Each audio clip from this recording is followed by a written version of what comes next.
All right, now we're going to be working on AWS access methods in this hands-on demo. We're going to start this demo out by go ahead and just Google AWS CLI for command line interface. And then the first result should be the result that we need. I'm going to go ahead and click on that. All right. So now I'm going to go ahead and click the result. And then you can see on the right-hand side here, there are a few different versions depending on the operating system. One note that I would have is I wouldn't get too hung up if we're not able to get it working on Mac or Linux. I'm going to be using Windows. You should be able to follow along with me exactly. Just understand that the point of this course is to understand how this works on AWS, not necessarily to get it working on your machine in order to understand it. So what I would say is don't spend a whole lot of time if you're not able to get this working on your machine. Follow along the best you can, and then we should be able to use Cloud Shell, which would be much easier to use, and we'll see how that looks, and we'll be able to run those same commands. So just keep that in mind to not get too worried if it's not working exactly how you'd like. So I'm going to go ahead and run this. All right, so we're going to go ahead and save it. Let's go ahead and save. And then it should just take a minute to download. Once that downloads, let's go ahead and open it up. We'll give it just a few minutes to download. All right, once that's finished, we'll go ahead and open it. Now we'll go ahead and make sure that this installs. Okay. Here we go. Here we go.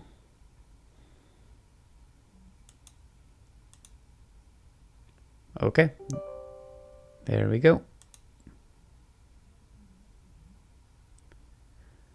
And we'll just let it run through this. Okay, should just take a few moments here, and then we go ahead and finish. Now we're going to go ahead and open up a command prompt. You can go ahead and get to this by Windows R, CMD. Okay, now we're going to make sure that it's installed. So in order to make sure that it's installed, we go AWS version. So that's AWS dash version. And then it will show us that we have the CLI installed. And don't worry if you don't have the exact same version. It shouldn't really matter for what we're doing, but this does go and show you what we have installed. So this looks good. All right, so now we're logged back into the AWS console as the admin user, and we're gonna have to do a few little steps. I'm gonna go ahead and start with IAM. Then we go to users. We're going to take this non-priv user really quick. And first we're going to remove it from the group. Remove. And then we're going to add it back in just for a minute. So now this user no longer has any rights again, because it's not in that IAM read group, okay? Okay, now we're going to go here where it says security credentials.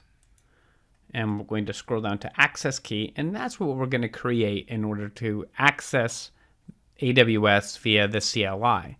So we're going to go to create access key. We're going to select the line up here, command line interface, even though it's going to warn us that it's a better idea to use Cloud Shell, and this is not a great way to authenticate, but we're still going to do it just so you can see how it works in the class. Go ahead and check understand. Hit next.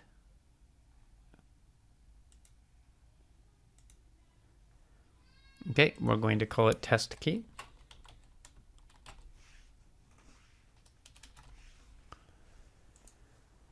Okay, so now we can see that this is the access key. You need to make sure to understand that these access key work the same way that a username and password would act. So you need to protect it the same way that you would protect a username and password. Okay, now we're going to go back to our command prompt, and we're going to be using that for a moment. We're going to go to AWS configure. That's going to ask us to authenticate with our AWS access key. So we take the access key, copy that, take it in here, and we're going to paste that in there. Now it's going to ask us for the secret access key. We're going to show that, copy that whole thing, and come back in here and paste. So for the region, we're going to go ahead and just leave it the default for me, which is US West 2.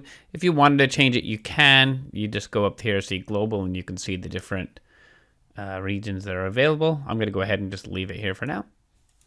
So we hit enter, and then we want it to be JSON, so we hit enter. And there we go. Now we are authenticated with our username and access key. Let's see what we can do. Let's try to do AWS IAM list groups. And let's see what it tells me. An error occurred. When calling the list groups, non-priv is not authorized to perform that. And that's because we just took it out of that IAM read group. Let's see what happens when we put that user back in. So we go to users, we're going to go to non-priv, and then we're going to go to groups and add users to groups. So now we go to IAM read and then add user to group. We can see that it was successfully added to IAM read. And then if we wanted to, we can also see the permissions. Now we can see that it has IAM read only access. That's the policy that's applied through that group. So we go through here. We're going to go ahead and just hit up to enter the same command again, and let's see what we get this time. Now we can see the different groups that we have listed, and we have admin group and IAM read. So it's using these authentication keys in order to be able to pull that via the CLI. All right, so now we're back in the AWS console, and let's see this button right up here. This is going to give us access to the Cloud Shell. Now when we open this up, it's going to open up and it's going to welcome us to Cloud Shell. And then here we are. So we're going to go ahead and try to enter that same command that we just entered. So we go to AWS IAM list groups. And it gives us the same groups. Notice that we did not have to authenticate first using any authentication keys. So what this does is this uses the CLI to be able to enter commands, so we can do things in bulk and do different things with the command line interface. But it uses the credentials of the management interface. So right now it's actually using those credentials of the admin user, which is why we have rights to list these. Of course, admin users has rights to do all kinds of things, list these groups out. So there you go. All right. Well, that completes the AWS Access Methods demo. Now let's move on to IAM best practices.